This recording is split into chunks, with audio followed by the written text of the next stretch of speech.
এত প্রস্তুতি কেন? যে আওয়ামী লীগ না জানে ফাটায় ফেলা দেয়, আওয়ামী লীগ না জানে এটা করে সেটা করে, তা এত ভয় কেন? আওয়ামী লীগ তো কেউ করেই না, লক্ষ লক্ষ মানুষ করেই না। এটাই যখন অবস্থান, তাহলে এটাকে তো ভয় পাওয়ার তো কারণ নাই। ভয় কেন পাচ্ছে? ডক্টর ইউনূস আমেরিকান ব্রিটিশ সাংবাদিক মেহেদী হাসানের সাথে ইন্টারভিউ দেওয়ার সময় বলেছিলেন যে আওয়ামী লীগের যদি এত জনসমর্থন থাকতো তাহলে কোথায়, মানে দ্যাট মিনস আওয়ামী লীগ শক্তি প্রয়োগ করার বা শক্তি দেখানোর মতো ক্ষমতা রাখে না, এবং তাতে প্রমাণিত হয় যে আওয়ামী লীগ লক্ষ লক্ষ মানুষ, কোটি কোটি মানুষ করে। তাহলে আওয়ামী লীগ ঠেকাও, এই পরিকল্পনায় বর্তমান সরকার এত ব্যস্ত কেন? কেন ব্যস্ত? বিভিন্ন রকম আইন প্রয়োগকারী সংস্থার প্রস্তুতি, আসিফ মাহমুদের গুন্ডারা প্রস্তুতি নিচ্ছে, তারা লাঠিয়াল বাহিনী গঠন করছে। এত প্রস্তুতি কেন? যে আওয়ামী লীগ না জানে ফাটায় ফেলা দেয়, আওয়ামী লীগ না জানে এটা করে সেটা করে, তা এত ভয় কেন? আওয়ামী লীগ তো কেউ করেই না, লক্ষ লক্ষ মানুষ করেই না। এটাই যখন অবস্থান, তাহলে এটাকে তো ভয় পাওয়ার তো কারণ নাই। ভয় কেন পাচ্ছে? শেখ হাসিনা কি বললো, বা অন্যান্য মন্ত্রীরা, প্রাক্তন মন্ত্রীরা, প্রাক্তন এমপিরা বা বর্তমান নেতারা যে যেখানে আছে তারা কি বললো, সারাক্ষণ এটা চিন্তা করা দরকার কি?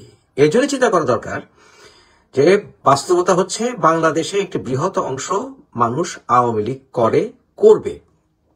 আওয়ামী লীগ মুসলিম লীগ হবে না, কারণ এই দলটির সাথে বাংলাদেশের জন্মের ইতিহাস জড়িত, যেটা আপনাদেরকে আমি বারবার বলেছি।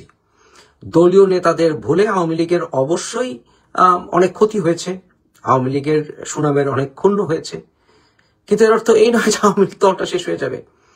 নেতার পরিবর্তন হবে, এক নেতা যাবে আরেক নেতা আসবে, দল শেষ হয়ে যাবে এটা হয় না। কারণ দল শেষ হতে হলে আদর্শ শেষ হতে হয়।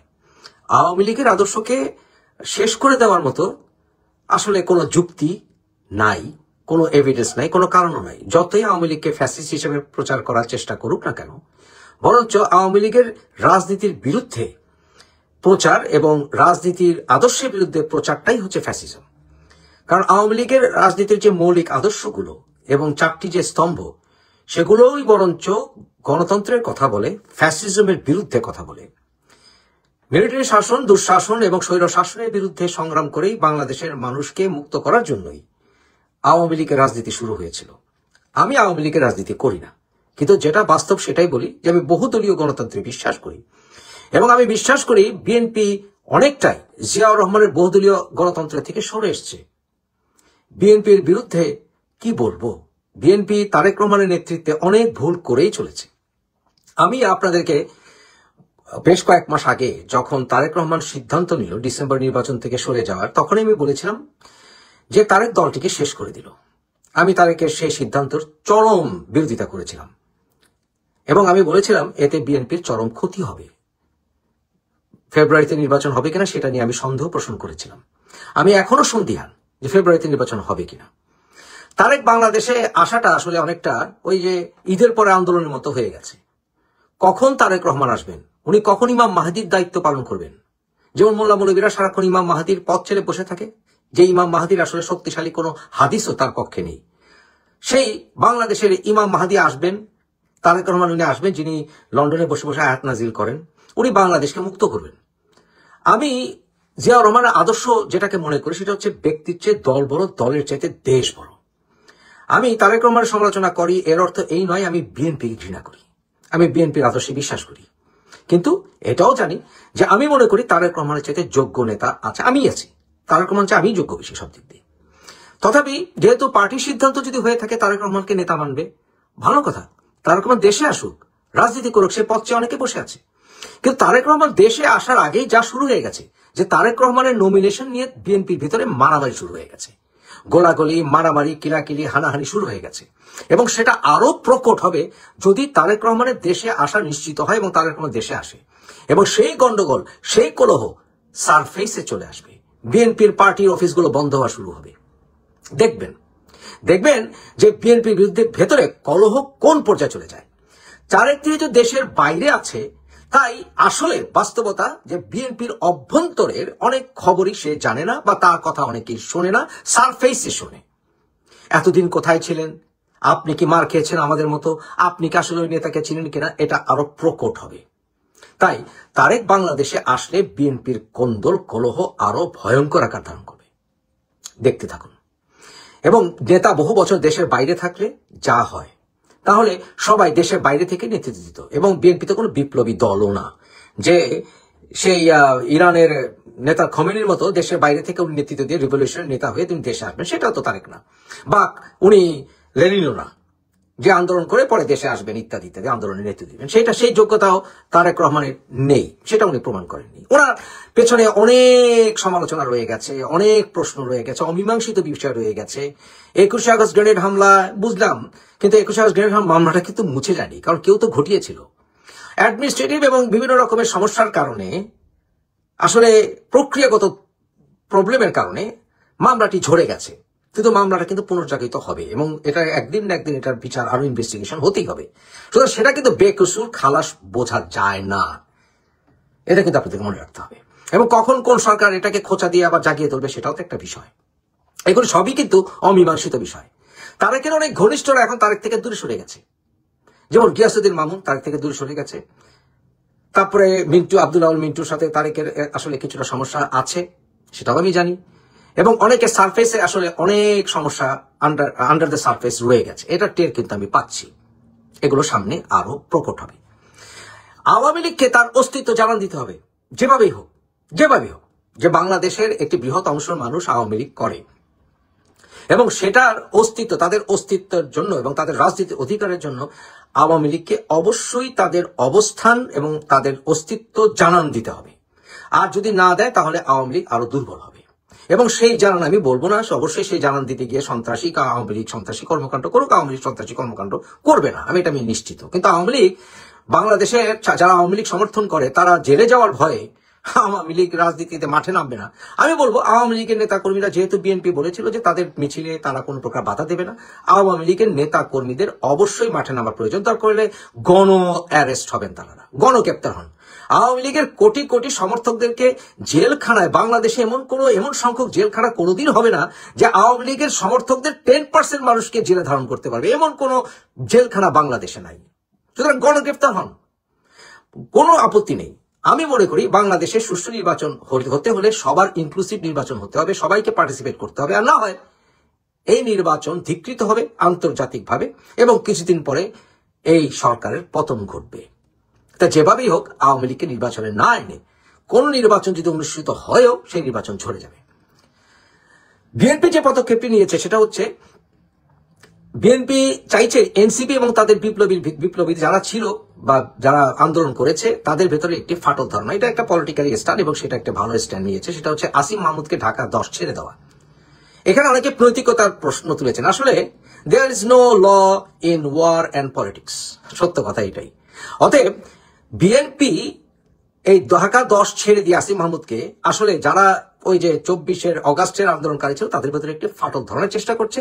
এবং আমি অবাক হব না ঢাকা 10-এ সামহাও ওকে নির্বাচন করার সুযোগ দিয়ে, অর্থাৎ এই যে আসিফ মাহমুদ যে কিনা করাপ্ট, যে কিনা যার বাবা কিনা চরম করাপ্ট, চরম বদমাস, চরম প্রশ্নবিদ্ধ, এবং যার বাবা হিন্দু একজন শিক্ষিকাকে অত্যাচার নিপীড়ন করেছিল, যার বাবা ওই এলাকা একজন গুন্ডা হিসেবে পরিচিত, সেই আসিফ মাহমুদ যার কিনা অস্ত্রের বিষয়ে যার কিনা সন্দেহ আছে এবং যে কিনা বাহিনী গঠন করছে, সেই আসিফ মাহমুদকে ঢাকা 10 ছেড়ে দেওয়া, এটা কোনো আপনি নৈতিকতা আশা করেন কেন? বিএনপিতে তো নৈতিকতা অনেক আগেই চলে গেছে। এটা মূল কারণ হচ্ছে এটাই যে আসিফ মাহমুদকে বিএনপিতে টানা, গুন্ডাগিরির রাজনীতি ফেরত আনা এবং ওই এলাকায় গুন্ডাগিরিকে আরো প্রশ্রয় দেওয়া, করাপশনকে আরো প্রশ্রয় দেওয়া, এবং জামাতকে বোঝানো যে দেখো তোমরা যে এনসিপির সমর্থনে কথা বলছো, কারণ জামাত সবসময় এনসিপির পাশেই থাকে, কারণ এনসিপি এরা হচ্ছে জামাতের বি টিম, যেমন এবি পার্টি জামাতের বি টিম, এগুলো হচ্ছে জামাতের বি টিম। তাই ওদের ভেতরে ফাটল ধরানোর জন্য এই ঢাকা 10টি ছেড়ে দেওয়া হয়েছে। আরেকটি বিষয়, জামাত কিছু স্টানবাজি করছে, কিন্তু এই স্টানবাজিগুলোর পেছনে তাদের যে খেলাফতি, দুরভিসন্ধি এবং যে কোপমণ্ডকতা সেটা কিন্তু আপনাদের বুঝতে হবে। যেমন জামাত কিছু স্টানবাজির ভিতরে তারা 1971 ক্লিয়ার করে না, নিয়ে কথা বলে, এবং তারা জীবনও ক্লিয়ার করবেও না। দেখলাম শফিকুর রহমানের সাথে গতকাল একজন ব্যারিস্টারের বসে থাকা, সেই ব্যারিস্টার হচ্ছে ব্যারিস্টার নজরুল। এই ব্যারিস্টার নজরুল কে জানেন? গতকাল দেখলাম ছবি শফিকুর রহমানের পাশে। সেই ব্যারিস্টার নজরুল হচ্ছে মতিউর রহমান নিজামীর মেয়ে জামাই। সে এখন ঢাকায় এবং সে এই শফিকুর রহমানের পাশে বসে ছিল। এই ব্যারিস্টার নজরুল এর সাথে লন্ডনের ব্যারিস্টার আবু বকর মোল্লার সম্পর্ক খুব ভালো না। সুতরাং জামাতের ভেতরে সমস্যা আছে। কিন্তু যত সমস্যাই থাকুক না কেন, জামাত যে মতিউর রহমান নিজামী, গোলাম আজম, স্বাধীনতার বিরোধীদের পাশ ত্যাগ করতে পারবে না, সেটার প্রমাণ এইমাত্র আপনাদেরকে দিলাম এবং বললাম। কিন্তু এই জামাত আরো যেটা খুশি করার চেষ্টা করে, যে আরো যে মতলব সৃষ্টি করে, তার একটি প্রমাণ হচ্ছে তারা বাংলাদেশের নারীদেরকে 5 ঘন্টা কাজ করে 8 ঘন্টার বেতন তোলার কথা বলবে। আসলে ব্যাপারটা কি জানেন? আসলে 5 ঘন্টা তো 2 দিন পরেই বলবে না না 5 ঘন্টা কেন, তোমরা 2 ঘন্টা করো। আবার এরপরে বলবে তোমাদের আসার দরকার কি, এত কষ্ট করে 5 ঘন্টার জন্য আসার দরকার নেই, তোমরা বাসায় থাকো, তোমাদের স্বামীদের কিছু বেতন বাড়িয়ে দেবো। ওই যে মেয়েদেরকে গৃহবন্দী করা, যেটা কেন হেফাজতে ইসলামেরও এই বিষয়ে চুলকানি আছে, তারা চায় এটা। তো ওই বিষয়ে একটি পদক্ষেপ নেওয়া, যে আমরা মেয়েদেরকে ঘরে থাকতে বলি, এবং ঘরে থেকে মেয়েদেরকে ব্রেন ওয়াশ তো তারা অনেক আগে থেকেই করছে, বিভিন্ন জায়গায় নক করে, দরজা নক করে, আপা এসছি আপনার সঙ্গে লাউ নিয়ে কথা বলতে। আসলে লাউ নিয়ে কথা বলতে গিয়ে, সরিয়া নিয়ে কথা বলতে গিয়ে শেষ পর্যন্ত মধুদি বা বিক্রি করা। এবং বাংলাদেশের মেয়েদেরকে এইভাবে ভিতরে ঢুকে ফেলানোই হচ্ছে মূল টার্গেট। তাই বাংলাদেশের সব বিষয়ে আসলে এখন ক্লিয়ার হয়ে গেছে, বাংলাদেশের মানুষ এখন বুঝে গেছে, এবং আন্তর্জাতিক মহলে এটা ক্লিয়ার হয়ে গেছে যে উইদাউট আওয়ামী লীগ বিএনপির অস্তিত্ব প্রশ্নবিদ্ধ হবে, এবং বিএনপির অস্তিত্ব প্রশ্নবিদ্ধ হয়ে গেছে। ঠিক একইভাবে আওয়ামী লীগেরও ভুল ছিল বিএনপিকে সব সময় স্বাধীনতা বিরোধী হিসেবে প্রকাশ করা, প্রচার করা, এবং জিয়া রহমানকে রাত দিন ইনসাল্ট করা। এখান থেকে আওয়ামী লীগকে সরে আসতে হবে। আমাদেরকে মেনে নিতে হবে যে হিস্ট্রিতে অনেক কিছু অনেকে ভুল করেছেন, সব নেতাদেরই ভুল ছিল, লেটস মুভ অন। কিন্তু লেটস মুভ অন করতে হলে সকল মতের মানুষদেরকে সামনে সাথে নিয়ে এগোতে হবে। কিন্তু কারা সন্ত্রাসী, কারা স্বাধীনতা বিরোধী, এইটা চিহ্নিত করে তাদের ব্যাপারে স্বাধীনতার পক্ষের মানুষদেরকে ঐক্যবদ্ধ থাকতে হবে। তবে আমি সামনে যা দেখতে যাচ্ছি, যেমন ধরুন আমার এলাকায় 2500, এই 2500-এ যেই আজাদকে তারেক নমিনেশন দিয়েছে, সেই আজাদ তো একটি প্রতিষ্ঠিত পরিচিত বদমাশ, এবং সেই বদমাশের পেছনে তারেকের পরিবারের কার হাত আছে সেটা ওদিন শুরু করেও বলিনি, বিভিন্ন অনুরোধ এসছে, কিন্তু সামনে বলবো। এরকম একটি প্রশ্নবিদ্ধ শয়তান একজন লোক আজাদ, সেই আজাদকে নমিনেশন দেওয়ায় ওইখানকার বিএনপির অনেক নেতা কর্মী, সিনিয়র অনেস্ট নেতা কর্মীরা বিএনপির এই সিদ্ধান্তের বিরুদ্ধে প্রচন্ড ক্ষেপে উঠেছে, আমি সেটা জানি। এবং আমার বিবেক এবং আমার পরিবার যেহেতু ওই অঞ্চলে গত 70 বছর যাবৎ সবচাইতে বেশি জনগণের পাশে ছিল, আর্থিকভাবে, স্পিরিচুয়ালি, সেটা আপনারা জানেন। আমার নানা কে এম সাদিকুর রহমানের সেখানে অবদান সবাই জানে, এবং আমার দাদা সলেমান শাহের সেখানে সুফি অবদান সবাই জানে।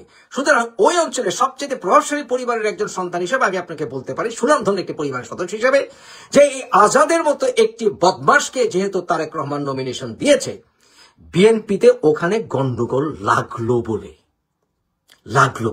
এবং সেখানে গন্ডগোল লাগা মানে বিএনপি আরো দুর্বল হওয়া, এবং বিএনপি এভাবে দুর্বল হতে হতে শেষ হয়ে যাবে যদি বিএনপি সঠিক সিদ্ধান্ত নিতে না পারে।